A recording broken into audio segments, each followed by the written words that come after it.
আমার গাছে প্রতিদিন অনেক পেয়ারা হয়, আমি তো পেয়ারা বিক্রি করতে করতে অল্প দিনের ভিতরেই বড় লোক হয়ে যাব। আরে আমার পেয়ারা গাছ থেকে পেয়ারা প্রতিদিন কোথায় চলে যাচ্ছে? নিশ্চয়ই কেউ চুরি করছে।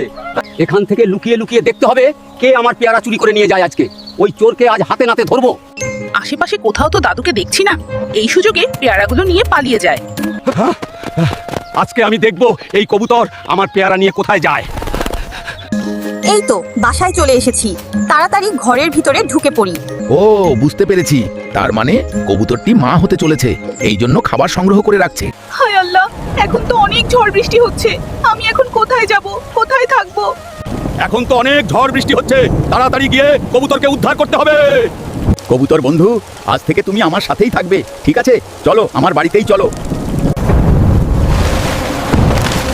আরে কবুতর, তুমি তো অনেকগুলো ডিম পেড়েছো, তোমার ডিমগুলো দেখে আমার খুব ভালো লাগছে। দাদু দেখো দেখো, আমার কত সুন্দর সুন্দর বাচ্চা হয়েছে। দাদু তুমি কাঁদছো কেন? আমি কাঁদছি কারণ সবাই আমাদের ভিডিও দেখে, কিন্তু অনেকেই লাইক সাবস্ক্রাইব করে না।